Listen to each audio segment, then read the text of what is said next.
Hello, everyone. I'm Rania Khalek, and this is Dispatches. What the hell is Bitcoin?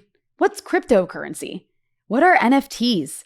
It sounds like a fake money Ponzi scheme promoted by a bunch of libertarian bros. Is it? Or is it the future? If so, why is it crashing? Is the appearance of speculative activities such as cryptocurrencies and NFTs a sign of capitalism's desperation? It seems like there's nothing and nowhere left to plunder. The system is bankrupt and they have to squeeze profits through scams. These new schemes sound like gambling or multi-level marketing, with breathless supporters trying to convince us to get on board. It's gotten to the point where they need to hire Matt Damon, Larry David, LeBron James, Spike Lee, and other celebrities to convince us. I guess people believed in this stupid scam for a while because it was working. In the future, will people say the same thing about the US dollar? Maybe. But at least that's a state currency. Going back to private money is a return to the 19th century. The danger is that so many financial institutions have invested in this digital funny money that when it collapses, it can affect the actual financial system. To help break it all down, I'm joined by Tom Redshaw, a sociologist and lecturer in digital society at the University of Salford. Tom, welcome to the show. Thanks for having me on. Thanks so much for joining me. I think this is such an interesting topic that people want to understand, but it's also a little bit confusing. And then it's especially difficult to find someone to give us, to contextualize it from a left-wing perspective, which is what you've done in your work, which I will link to in the description here. But I guess a good place to start for maybe people like me who don't know the ins and outs of what cryptocurrency means. Could you maybe explain what's the purpose of blockchain or cryptocurrency as it was originally conceived? And then what has it become? And we can go from there. Yeah, sure. So cryptocurrencies and all the blockchain technologies that people talk about, they're all adaptations of Bitcoin, right? And Bitcoin was originally designed as digital cash, like a way of making payments online without the need for a bank to record that transaction. So, if I met you in real life and gave you some dollars, that's just between me and you, right? There's no bank recording that transaction. So that's why it's called cryptocurrency, because that's what it was originally designed for. But Bitcoin hasn't actually been used as a currency for a very long time. Barely anyone uses Bitcoin for buying and selling things. Some studies indicate it's as low as 1% of people that are actually frequently using it to buy and sell things. So the vast majority of Bitcoin is used for speculation. So people buy $50 worth of it and then hope to sell it for $100 in the future. And some of this is quite proactive, people follow all of the ups and downs of the market and trade between different cryptocurrencies, and they're called traders. And then others are quite passive, where they just buy some and then hope for a big payout in the long term. And they're often called investors, or in the Bitcoin parlance, they call them hodlers. It's a misspelling of the word hold, because they hold on to it. It's a bit strange, but so this is what cryptocurrencies become, right? It's this global frenzy of financial speculation with more than 100 million people involved. Some estimates are up to 200 million people now worldwide. And there's also this underlying material reality to it all as well, which I think is worth quickly going into, because it involves all of this machinery. So we said about Bitcoin being a digital cash with no middleman to record and authenticate transactions like a bank does. Instead, this process is all automated, so it's done by machines, right? And this is why sometimes it's called decentralized, because the idea is that people transact directly without going through these centers of authorities like banks. But new centers of power have emerged because the people who run those machines, which do all of this data processing, they have these millions of machines that are constantly purring all the time around the world to do this data processing. And these people are incentivized to do that because they get these rewards in Bitcoin, because every so often, one of these machines randomly gets given a reward in Bitcoin for contributing computer power to the network. And so if that's your machine, then you get this reward in some Bitcoins, like a winning lottery ticket, right? And the initial idea, going back to what you said about it, its original purpose, the initial idea was that anyone could do this, right?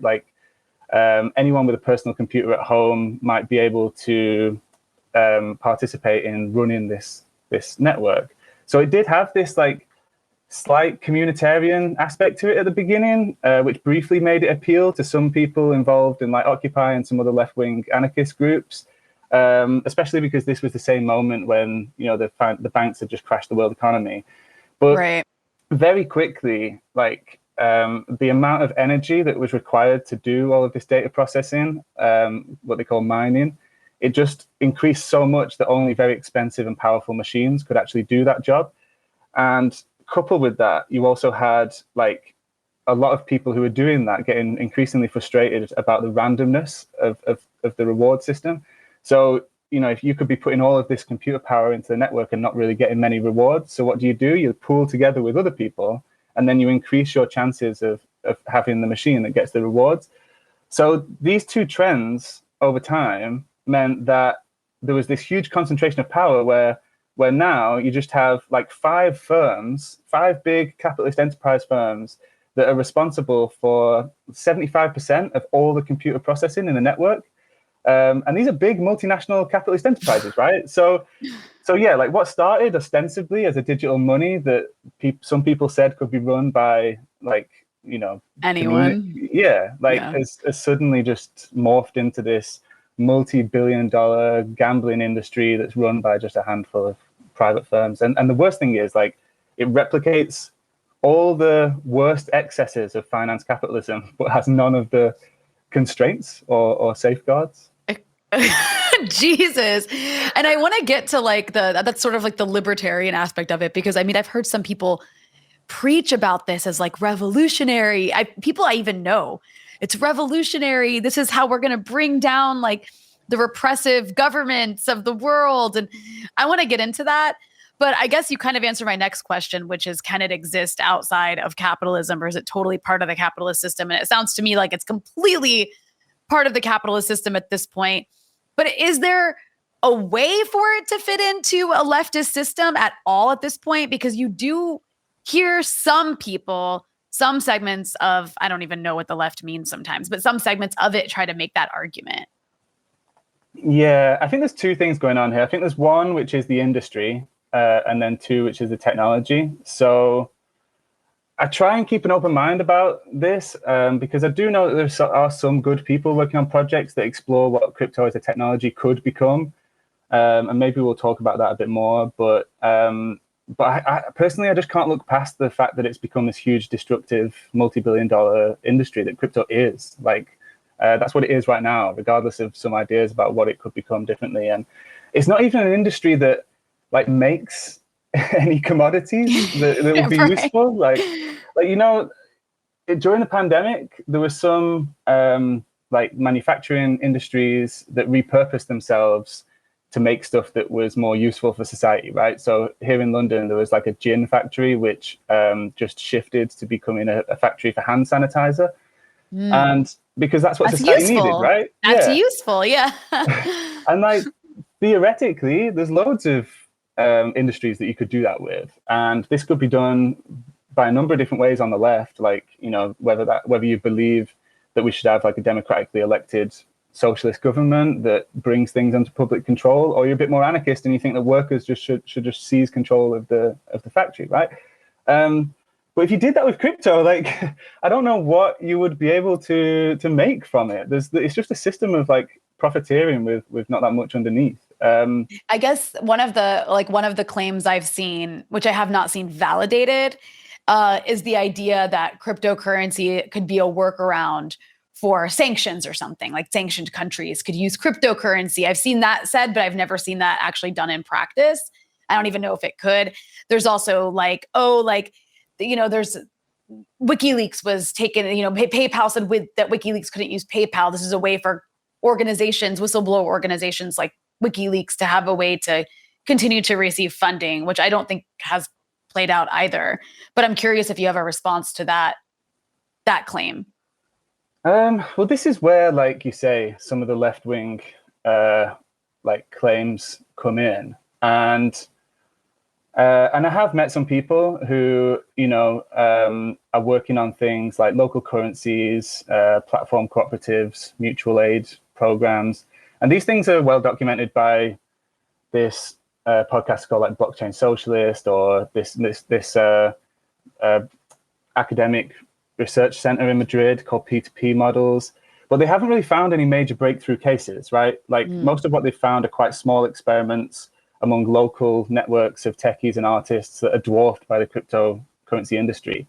And of course, like if they do find something useful, then great. But you know, I kind of think that the bigger picture is that crypto has become this huge industry that we really need to tell people about. And I think if you're for a lot of those people who are in the crypto scene and know a lot about it, when they come up against a lot of the people who are always saying, "Oh, crypto's bad," and they kind of do unfairly dismiss some of the like anarchists who might be experimenting with it in a local way, like they can get kind of annoyed at people saying that all the time. But like, not that many people know about crypto, and I do think it's really important to make sure everyone does know about what the majority of crypto is, which is this huge industry. And I think that's particularly important right now because there seems to be this like concerted effort to try and whitewash crypto, to try and like use a lot of this progressive rhetoric to conceal a lot of the problems which are increasingly like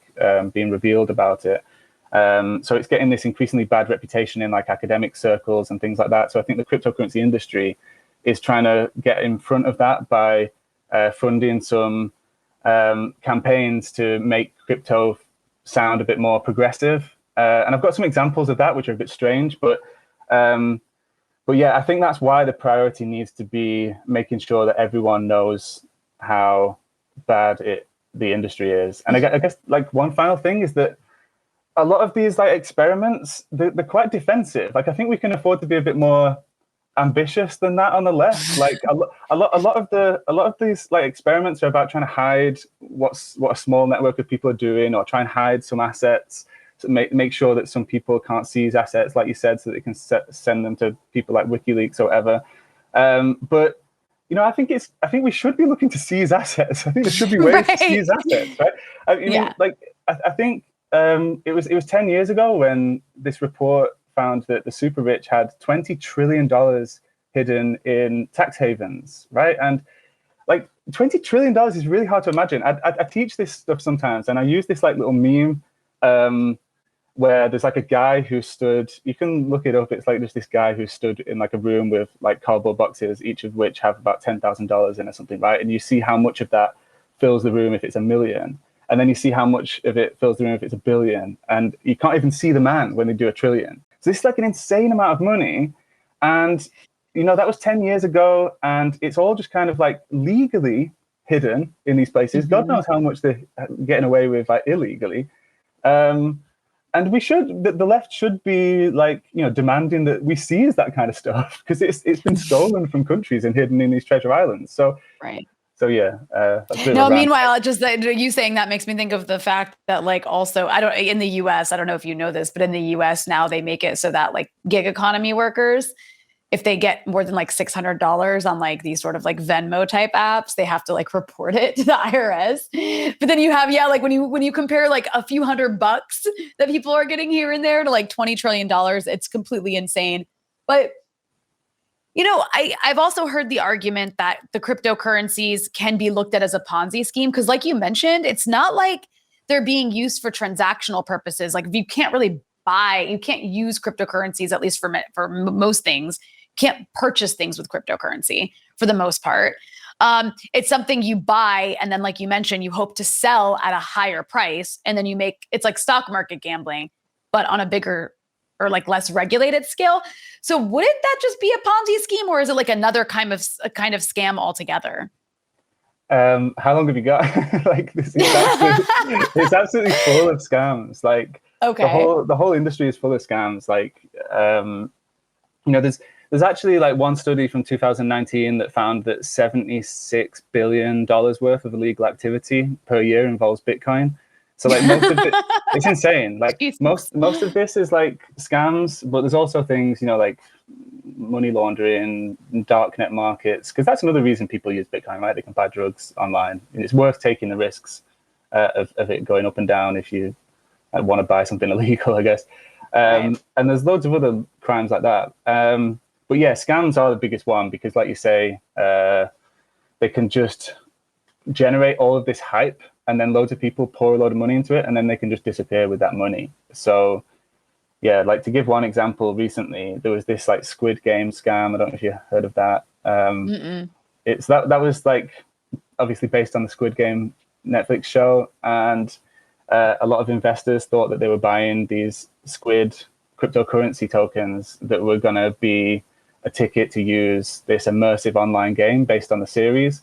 But it was just an elaborate scam, and the developers just disappeared after the currency had skyrocketed in price and just cashed out with like $3 million. And this thing happens all the time. But yeah, on the Ponzi scheme thing, I guess a Ponzi scheme is a little bit different because that's where you get like a small return on your investment, which gives you a bit of encouragement to invest more.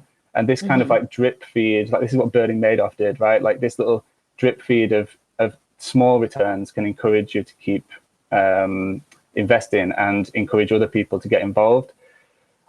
So yeah, like some economists, like quite a lot of economists have said that crypto is just like that because there are so many parallels. Like you said, there's no source of outside profit. There's no commodities being made or like debt obligations that have to be repaid in installments or anything like that. It's just the hope that other people will invest in the future. That's it.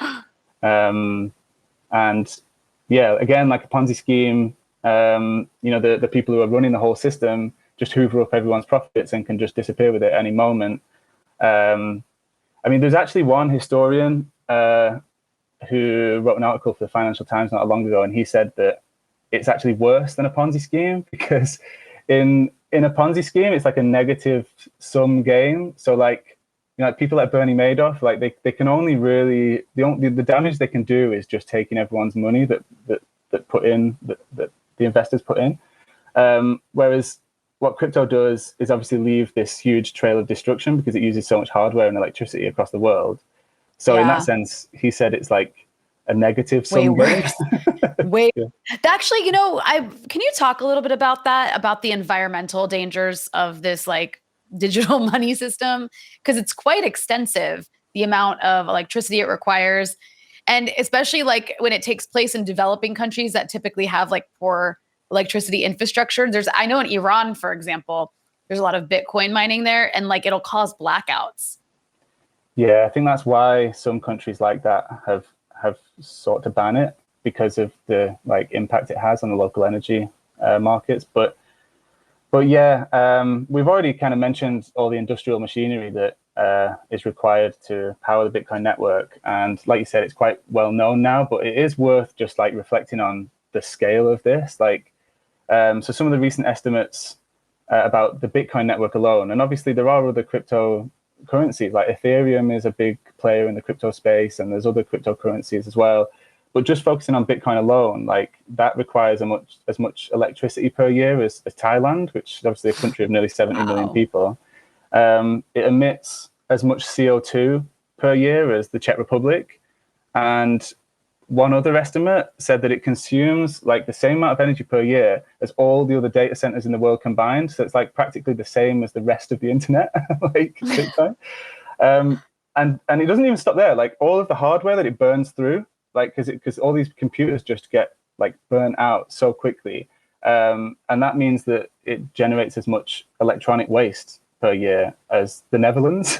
so like it's massive, and it is something to worry about because like it's like something that's on such a dangerous trajectory. So this energy consumption has doubled over the past year, and it's quadrupled over the past 2 years. And the majority of that comes from burning fossil fuels like coal. So that pattern is really alarming, right? This is escalating at like what's the word? Like, an alarming rate. Yeah. Well, I mean, yeah. And you mentioned this is why some countries, I think like China is one of them, that have either restricted, have they banned it entirely, or they've restricted it? Yeah, they banned it now. So a lot of those firms have now moved to the States. And yeah, wow. They've started like taking over some of these old abandoned factories in like the Rust Belt. And that's why there's like this kind of battle going on at the moment in the States between some like writers and activists and scholars and stuff who've sent this letter to yesterday to the US government, saying that they really need to take crypto seriously. And then, like I said before, you've also got this quite heavy lobbying going on in America right now. So there is like a real battle around crypto kind of flaring up in America because a lot of that industry is moving over there. Yeah, I mean, I think this is the first time I've noticed it, but like when I was filing my taxes this year, I saw there was like a section that you had to fill out if you had made any income from cryptocurrency. So like now it's taxed, I guess, like the profit from it is taxed. And I saw someone complaining on Twitter that they had made like almost $1 million on crypto, but they spent it all and didn't know they were going to get taxed on it. And now they can't pay their taxes. Anyways, just a bunch of little weird details. But yeah, I imagine there are people like lobbying for various policies around this issue.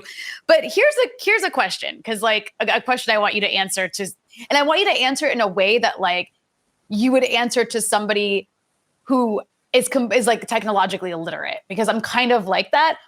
I don't understand what NFTs are. Like, I don't get it. I've tried to read about it. I don't mean to put you under pressure that like you have to get me to understand, but like I want you to explain it like you're explaining it to someone like me who cannot grasp it, because I really just don't get the value of this. From what I understand, it's like digital art. That's all I get, but I still don't understand it. So I'm giving you the floor here. Can you please explain to our audience what are NFTs? Yeah. Yeah, they're not really digital art. They're just like tokens which give you like the or they tell you what who owns the art, I guess. So NFTs are very similar to cryptocurrencies, but instead of the digital asset representing like a unit of Bitcoin, they represent something else, like ownership of a piece of artwork or the permission to access some content. And they're not actually anything new. So like when I was doing my PhD, like back in 2014, I talked to a couple of guys who helped create this thing called Namecoin, which was one of the first adaptations of Bitcoin, where instead of recording a transaction, because on the network, which is obviously what the Bitcoin network is, right? It's just a big record of transactions. Well, instead of recording that, you could register like yourself as the owner of a website, and that dates back to like 2011. So that's almost as old as Bitcoin, and some of the people that worked on Bitcoin clearly worked on that as well. But it's only really when, like a few years later, this artist, I think he was called Kevin McCoy, he used Namecoin to register ownership of a piece of art. So instead of recording a transaction on the network or the ownership of a website, he was registering himself on this database as the owner of this video, I think it was. And so that was the first NFT. And so that kind of like triggered some cryptocurrency companies to try and create a market for this. So Counterparty, I think, was the first company which set up like a market selling NFTs. And one of the biggest markets they had initially was for Pepe the Frog, which kind of tells you a bit about where the culture was headed at that time. Okay.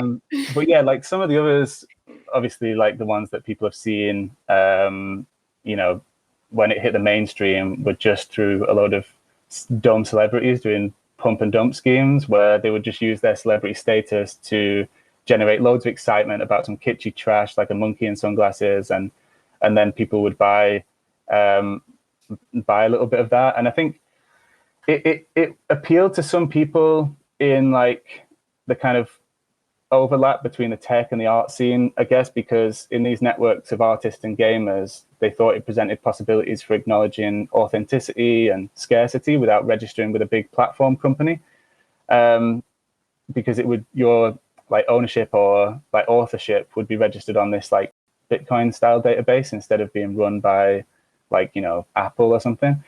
But I think the fact that you've now got these big art dealers running these sales, and you've got all these like, and what they do is participate in that whole pump and dump hype where they generate loads of hype about something so they can sell it for big money.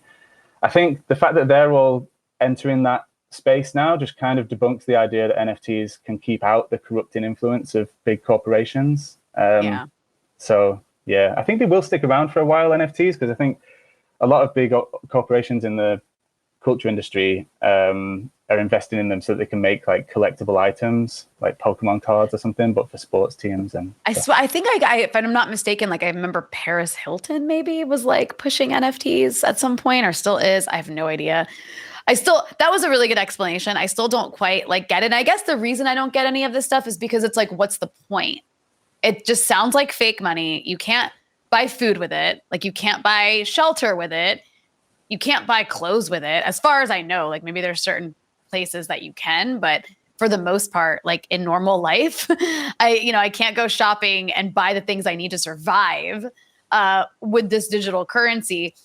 It kind of just seems like, or maybe, I don't know, is it like capitalism's last dying breaths, if you will, as like people just try to squeeze profits out of a system without producing anything? Like it's just moving numbers on a screen. Yeah, I think that's quite right. I mean, I think there's quite an important story to tell about where we're at in capitalism right now, and like where crypto fits all into all that. Because if you bear with me, please. I think like capitalism produces periodic crises, right? Everyone's known that for a long time. And one type of crisis, for example, is overproduction, which is really specific to capitalism, because in previous eras, if there was an abundance of something, that would be a good thing, right? It'd mean more stuff for everyone. But in capitalism, when commodities are produced to generate profits, like overproduction means that they have produced more than they can sell. So to deal with that, they reduce production of these things because they can't sell them anymore, which means they employ fewer people, which means consumer demand decreases and people aren't getting paid the wages that they need to buy stuff. So you end up with this spiraling like crisis that all started because there was too much stuff. And Marx pointed out the absurdity of these kind of crises in capitalism a long time ago, and how they tend to happen periodically because of improvements in technology and efficiency, which mean you can have this rapid improvement in production where you can produce more stuff than people need. And his solution obviously was to take production into public control so that it could be managed, all of this productive activity could be managed to meet the needs of society rather than guided by the profit motive. But obviously that didn't take off in Western societies. And what did get implemented instead was Keynes's more sort of piecemeal approach, which was to manage these crises by intervening into capitalism to tightly regulate key industries and redistribute wealth to ensure that people always have enough money to spend on things, and that keeps up consumer demand. So for a period after the war, Second World War, like that underpinned this golden age of increasing living standards and low inflation and unemployment that a lot of Western countries kind of enjoyed in that period. And then for like a bunch of reasons, like the oil crisis and the end of the Bretton Woods financial system, which is a bit of a digression, in the 70s, this all fell out of favor, right? And you had these new neoliberal ideas coming in about stripping regulations away and lowering taxes on the rich and reducing spending on welfare, etc. And all these measures, what they really did was just remove the regulations which controlled capitalism, which stabilized capitalism and stopped it from these crises from getting out of control.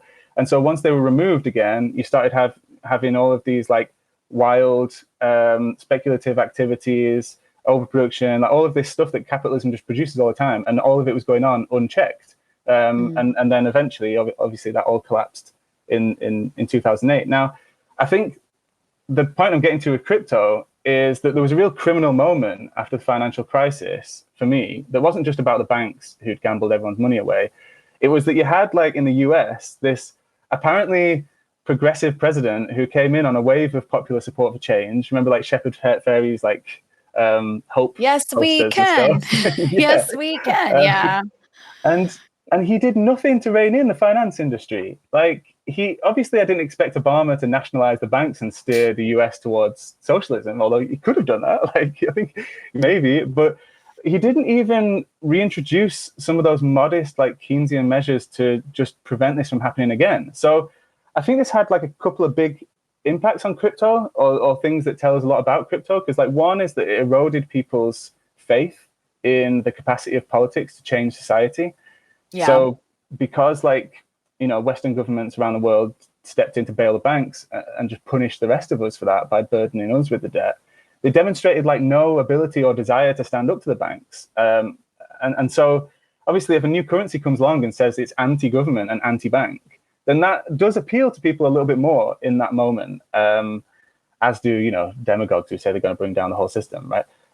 But like the second point is that, and this is probably more important, is that because those restrictions weren't reintroduced, all that rampant speculative activity was allowed to continue, right? So the finance industry emerged from the crisis in an even more empowered position. Like bankers continue to get those astronomical bonuses. Like I don't know if you remember, like in 2010, the top 5 banks in the US paid staff like $119 billion in bonuses. And like 2010 was right at the height of like unemployment in the US. Like people were getting evicted from their homes, like wages were really low, like everyone was really suffering. And so they were encouraged to just carry on, encouraging their workers to just find these increasingly crazy speculative activities with new financial technologies and enter crypto. Like crypto just, was there at that same moment as well. So crypto gets swept up by this finance industry, and obviously they see it as a way to make more money out of money. And you know, it's nowhere near as big as the finance industry, of course, and I think they do keep it at arm's length in certain ways, but they've invested so much in it that they've steered its development towards this, like, you know, speculative monstrosity that it is now. And that's, you know, I'd like to get into some of the ideology.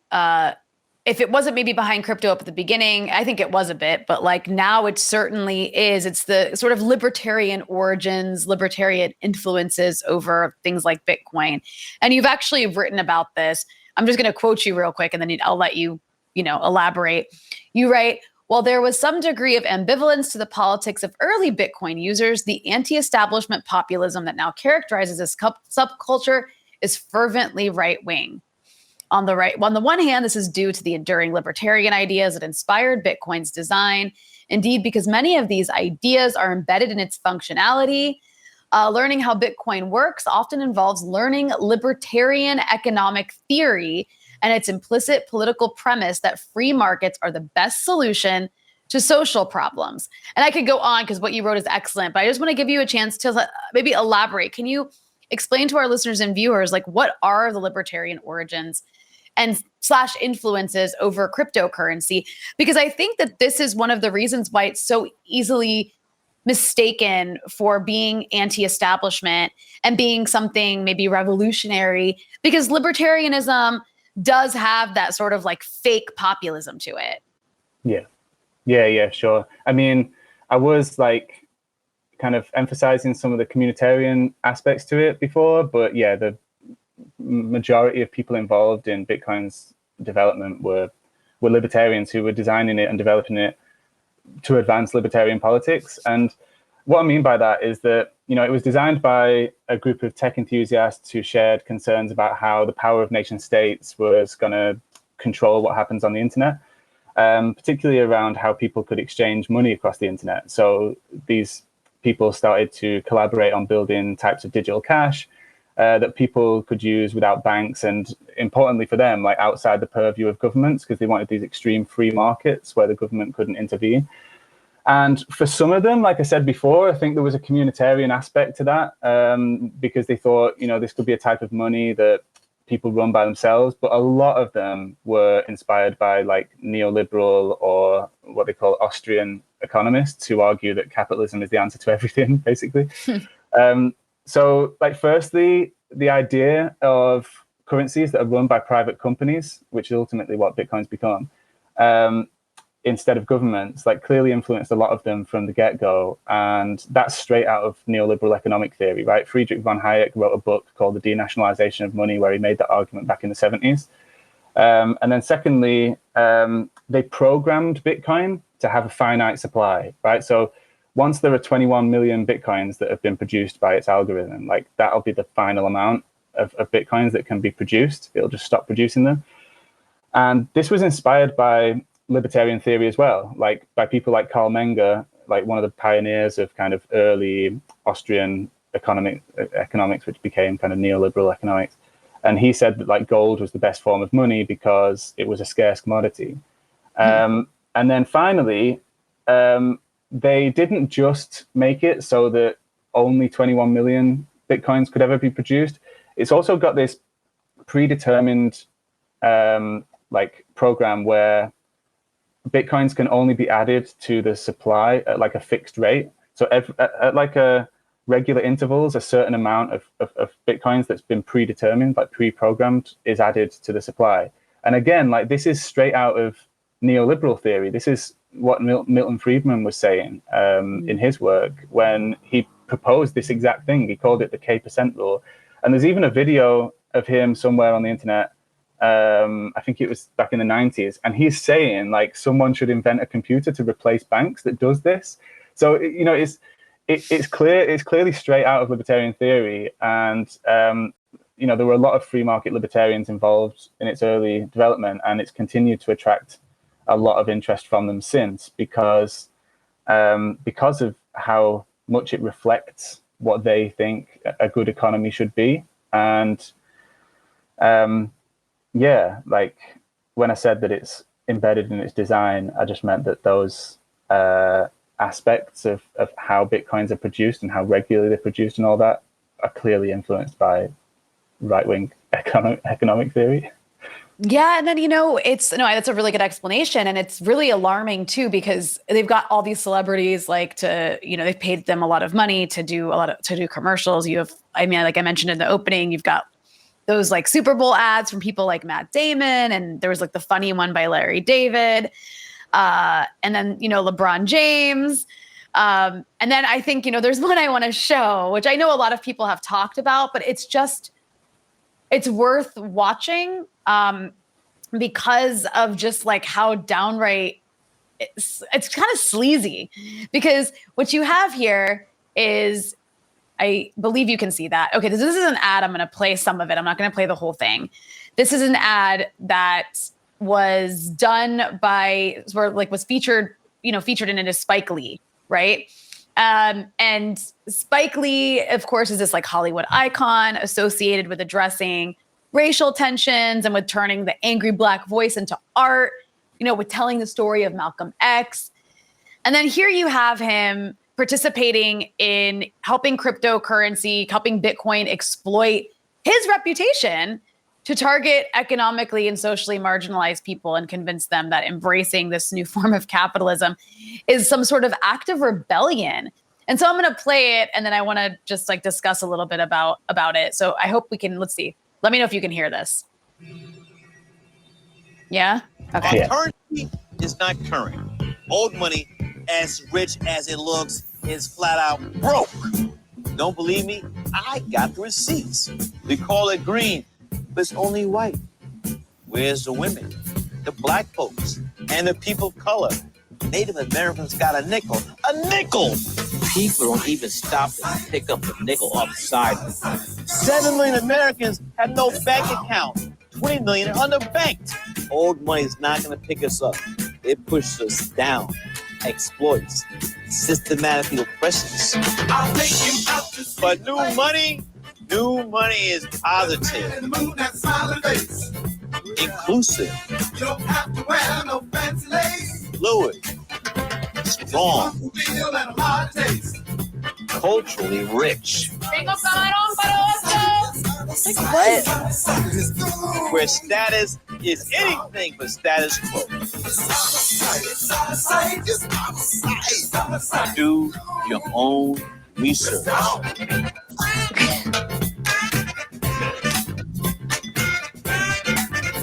The digital rebellion is here. Old money out. New money. Okay, so I think that, we get the point. But I mean, that is incredible to me that there's a couple of things happening here. First, it's like the sort of, exploitation of woke politics. For those who are only listening, I mean, you really have to go watch this ad for like the visual element, because it's just all people of color, like some of them famous, some of them, not, dressed really cool. This is new money is Black and like queer apparently. And you should buy Bitcoin because, and, I actually looked into it, and apparently like 38% of Black investors under 40 years old own digital tokens, compared with 29% for their white counterparts. This actually kind of reminded me a little bit of like the subprime mortgage scandal, where they actually targeted Black and Latino Americans for these loans, specifically like these vulnerable communities. And I don't mean to put it all on Spike Lee here. I mean, he just like all these other celebrities who are participating in this, I'm sure he got a fat paycheck for doing this. But like, I don't know. What do you have to say? What do you think about this particular ad and what it says about the broader crypto movement?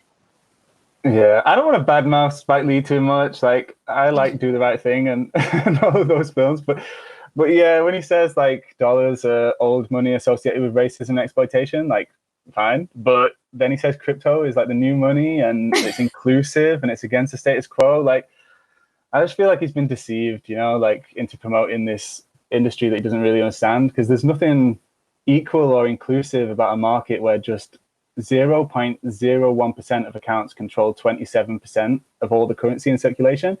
Wow. So like, what I mean by that is like, if Bitcoin was a country and we looked at how much wealth the rich people in that country controlled compared to the poor, it would be the most unequal country in the world. So when you put that together with the concentration of power that we mentioned earlier among like all the people who run the hardware, I mean, the idea that it's more egalitarian is just insane. On the point about like the targeting of certain communities, I've seen some of those studies too. I mean, it's probably worth pointing out that like the main demographic is still like white guys in their 30s, but yeah, white bros, yeah, the white exactly. bros.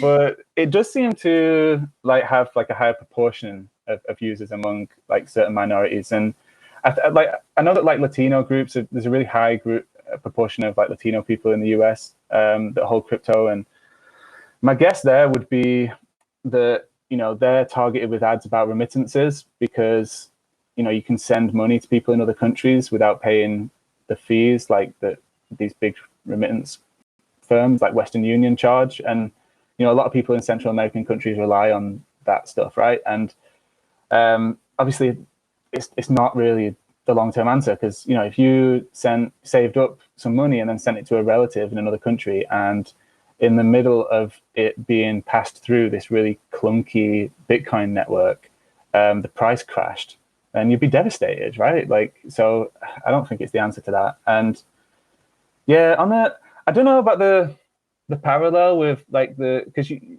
kind of alluded to the way that like Black communities get targeted with these things, like in the financial crisis. And, you know, that was really predatory back then. Like, you know, in the run up to 2008, like some banks were just blatantly racist. They were just targeting Black communities. And some of those subprime mortgages were like 5 times as common in right. Black neighborhoods. So, you know, that was just, there was a lot of evidence for how racist that was. Right. I've also seen like the point made that actually because of the subprime mortgage scandal, as well as just like the way that the Black community in America has been like locked out of the stock market generationally, and even now, it's like the stock market is seen as such a gamble. Like it's almost like because they don't trust the stock market, there's more willingness to put money into this. So there's a lot of different angles you could look at that from, but you mentioned Latin American countries. So I think it's a good opportunity to maybe bring up El Salvador, because I mean, right now, the issue with this cryptocurrency too, is like all these people who are buying it up or putting their money into it, hopefully not their life savings, but in some cases that might be the case, are losing money depending on which cryptocurrency, I guess, they invested in, because some of them are crashing. And then you have the country of El Salvador, whose crazy right-wing president. I mean, you can correct me if I'm wrong, because I'm not really sure the details. I think it's that he actually changed the state currency to crypto. Is that right?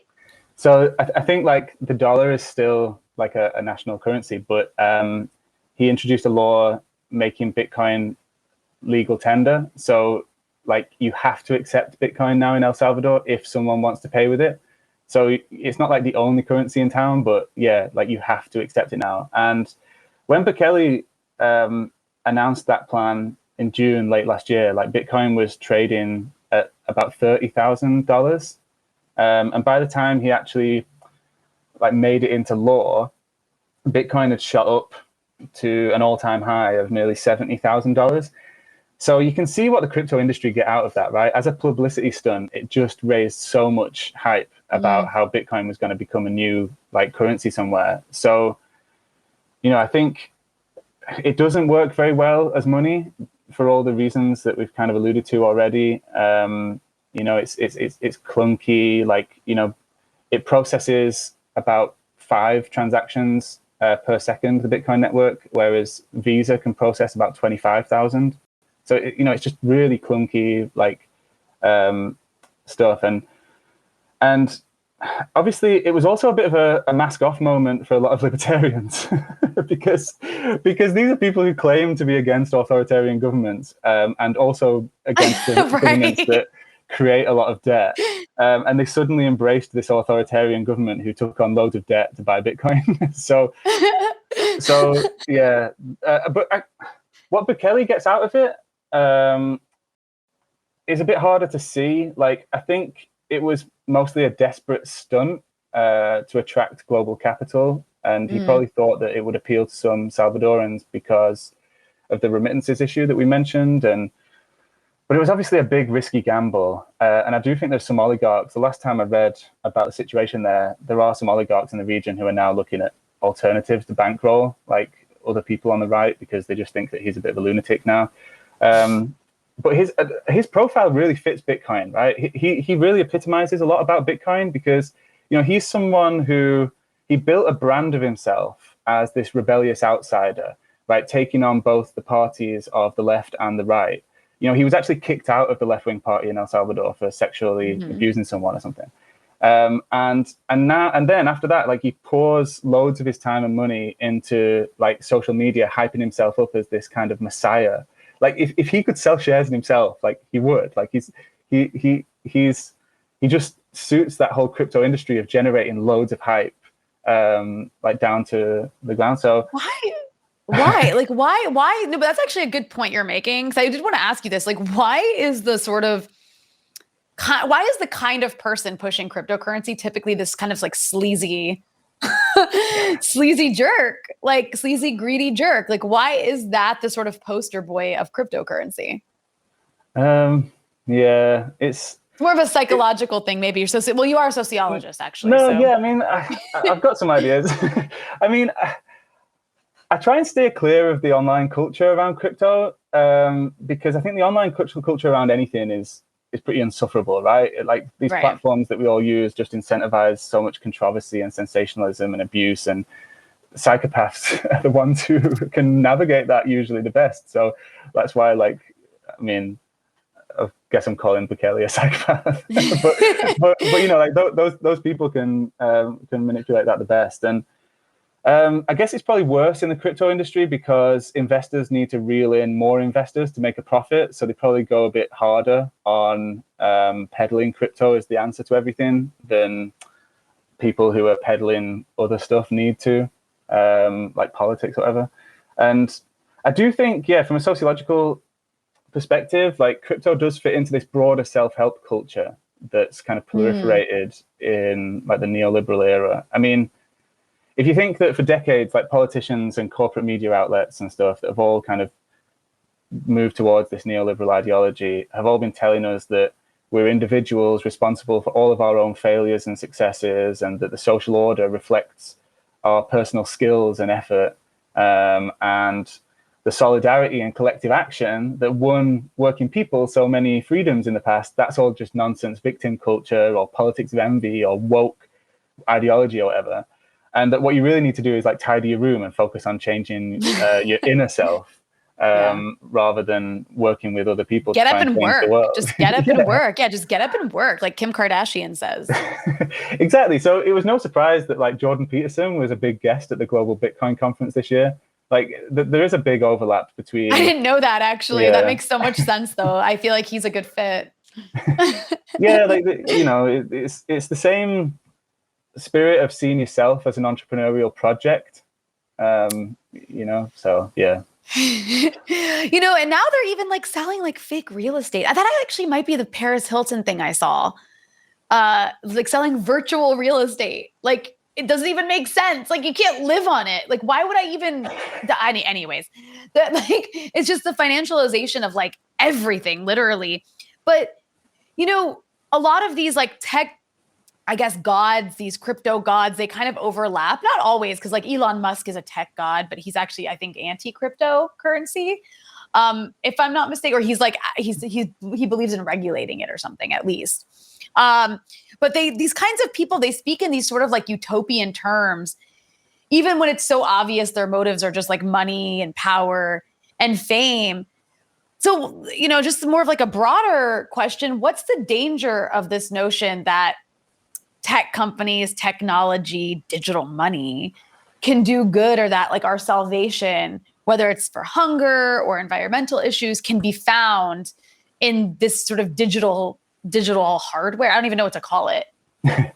Yeah, I think there's a couple of things going on there. Like, there's the like whitewashing efforts to kind of deflect away from a lot of crypto's problems that we kind of touched on earlier. And you've got some like far right billionaires like Peter Thiel who are funding organizations like the Human Rights Foundation, which on the surface of it sounds great, right? But they have this thing called the Bitcoin Development Fund, and it basically is about trying to propagate Bitcoin as a tool for activists around the world. And Peter Thiel is someone who also funds like really far right causes, and the MAGA movement. He's one of the main funders of the MAGA movement. So he's also invested really heavily in crypto, as is some of the other people who have invested in this Bitcoin Development Fund at the Human Rights Foundation, like Brock Pierce. So clearly, like, they've got a vested interest in making Bitcoin sound like the solution to a lot of social problems. And I think the other side of it, which is probably a bit more like cultural, is the problem with Silicon Valley and the culture of Silicon Valley, because that's had this set of utopian ideas, specifically quite right-wing utopian ideas about how governments and other institutions could just be replaced with computer networks. So creepy. Like, there's not a million sci-fi movies that literally warn against that. Exactly. And this would be like a world in which, everything is just one big digitally mediated free market. There's even like a new book that this big crypto entrepreneur wrote recently called The Network State, which argued this, where like you wouldn't have nation states anymore. People would choose nation states to become citizens of as consumers. It's virtual nation states. Practically, yeah. Like it's mad. And the history of this is quite well known, especially like in academic circles and stuff, like this Californian ideology, or what Langdon Winner called cyber libertarianism. If you don't really want to dip into all that academia, like one of the big books on it is called From Counterculture to Cyberculture by Fred Turner, and that became the basis for quite a cool documentary that Adam Curtis did called All Watched Over of Machines of Loving Grace. Oh, I gotta check that out. I like Adam Curtis. Yeah, so he kind of documents that like history of utopian thought within Silicon Valley based on some of this literature, and then there's a recent book by a guy called Finn Brunton, who connected like the dots between this like weird cyber utopia that's been going on for quite a few decades in Silicon Valley and crypto, which we've already kind of touched on when we talked about the libertarian influences, really, I guess. Yeah. It's funny too, because like when in that Spike Lee ad, he mentioned the unbanked, which is also a common neoliberal like thing. They're like the unbanked of the world, right? But it's like funny when you talk about unbanked Americans, like because there are answers to that don't have to be digital. Like you could have postal banking. You could give every American a bank account through literally the post office. Like there's so many better ways to deal with all of these problems they want to solve that don't require like investing in this crazy scheme. But anyways, that said, I wanted to ask you, like, how is Bitcoin incorporated into the global financial flows? Because I think this is where it gets into dangerous territory. I mean, the financial system itself, at least obviously from a leftist perspective, is already kind of like a shit show and a scheme in and of itself, and has crises and can collapse in various ways. But at least there's some level of regulation. Like when we're talking about the stock market being better than cryptocurrency, like that just shows you how bad cryptocurrency is. But the fact that there's like how integrated is cryptocurrency into our financial system. And then beyond that, like how dangerous is the collapse of cryptocurrency as a result because of its at least like some level of integration into the financial flows? I would say like the crypto industry is significant. Like, so there's this company called Chainalysis that provide like annual reports on how much capital flows through crypto. And some of the reports they do are on like crime, right? So they found in a recent report that $14 billion of, $13 billion worth of cryptocurrency over the past year was going between these known criminal accounts. And like I said before, like the mining firms that run all the hardware, they generated $15.3 billion in revenue in 2021. So, these aren't insignificant amounts of money that are flowing through crypto. They're comparable to the GDP of a Central American country. So it is quite big, but it's still important to note that they're still like a small insurgent industry that's trying to. The bigger finance industry kind of keeps at arm's length. And on the point of whether it could lead to like a crash, I don't know. There are like, I think the reason why it's crashing now is probably illustrative of like how ridiculous it is and what could happen. So one of the main reasons, that it always crashes is because, it's just wild speculation, right? And like you said, there's barely any regulation involved. So there's inevitably huge rises and huge crashes. But one of the reasons for the recent crash was what seems to be anyway, is this particular crypto project called Luna. And this was a cryptocurrency set up by this guy called Do Kwon, who managed to generate so much hype and attract so much venture capital that its value shot up to 40 billion at one point. So loads of people jumped on this bandwagon, poured loads of money into it. One famous crypto investor even got a tattoo of Luna on his arm. Jesus. I saw online. Sounds like a cult.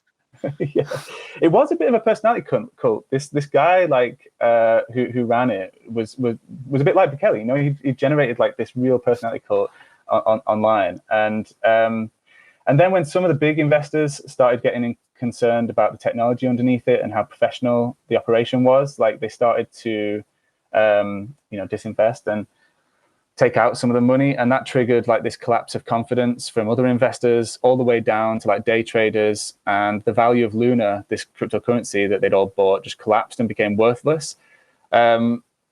And yeah, because so many of the big crypto investors had gotten bored with it, that crash rippled through the crypto industry and accelerated that crash that we saw like over the last few months in Bitcoin's price. And a lot of people started losing confidence in the broader crypto industry as well. Yeah, I don't know, like on the point of whether it could seep out of the crypto industry and then cause a problem for bigger economies. There are some people who are saying this. I mean, it's obviously a bubble, and most economists say that it's a bubble that's going to pop at some point. But it's like how big a impact is that going to be? And the Financial Stability Board, which was like this organization set up after the financial crash in 2008, they said that cryptocurrencies are not yet directly connected to systemically important financial markets. So the volatility of them has so far been contained within the crypto industry. But they did say like it's rapid growth, and we noted this before, like it's rapidly growing from like just tens of millions of people a couple of years ago to like hundreds of millions of people using it now. And they pointed out that that rapid growth could definitely pose a threat to global financial stability. And yeah, there have been some prominent. No, yeah. That's not good, especially at a time when like global financial stability is like shaky because of all the various crises taking place, whether it's like the war in Ukraine, sanctions on Russia, the problems related to COVID. Yeah, the last thing we need is like another thing to come crashing down. But I just have a couple more questions for you here because I know I've taken up a lot of your time, but I wanted to ask, like, what is the role of this thing called tether? Oh yeah. What is the importance of tether? And then we'll go from there because I wanted to elaborate a little bit on that question. But yeah, can you explain what is tether? Yeah, so tether is a cryptocurrency like Bitcoin, but instead of it being like free floating on the market, it's pegged to the US dollar, which just means like one tether, like one unit of this cryptocurrency, equals $1. So the company that run it, Tether, they promise that they'll always give you like $1 for each tether. Like they'll peg the price to that. So for this reason, it's called a stable coin. And there's a few other stable coins which are just cryptocurrencies that are backed by another currency or like a kind of bundle of assets. And it's quite controversial, Tether, because no one really believes that they have $1 for every tether that they sell. And this is pretty serious because there's about 70 billion tethers in circulation now. So like if Tether, the company, like it's supposed to have access to $70 billion because if everyone wants to exchange those tethers, they need to be able to give them dollars. And if they don't have that money, which a lot of people suspect they don't, and people start to demand their dollars back, then the whole thing would crash. And given that, we've seen, well, what would probably have happened with a lot of the people at Tether, because this is what capitalists do, right? They spread their investments. So when they've been receiving all this money for tethers, it's likely that they've been investing it in other things. Yeah. So if Tether does collapse, then it would probably ripple into some of the other markets that they've been involved in. Oh, wow. All right. That's $70 billion. That's wild. Yeah. So then if Bitcoin is not really used for transactions, then like what value will it have? And like, how is that value even determined? Like, I'm still confused by that. Like who decides like how much why is a Bitcoin 1 month valued at this much and then the next month valued at this much? Like what even gives it value? I think it's just demand, right? Like, obviously, the use case is speculation. So there is a demand for it because people see that if you buy some, it might go up in price in the future. So therefore, like with any kind of stock on a stock market, people want that not because they can do anything with it, but because it might be worth something in the future. So if there's a demand for something, then there's always going to be a market price for it. And the more demand there is, the higher that price goes. But, this is like the kind of thing that, people have been talking about in capitalism for a long time, right? This kind of fictitious capital that just spirals out of control at times. So yeah, it has value just because people are willing to pay for it. On that note, I apologize. My electricity went out and then came back on, but I have a light that went out. So that's why I'm suddenly a different color. This is what happens when you're in a sanctioned country. The electricity just goes out sometimes. But I really appreciate you coming and spending an hour breaking all this down for us. Tom, can you tell us where people can find your work? Well, I'm not really here to plug anything. I'm going to be writing a book soon about some of these crypto problems, but that's probably a bit further down the pipeline.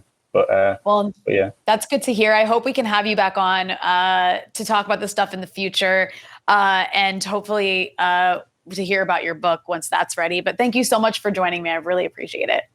Yeah, thanks, Rania. Cheers.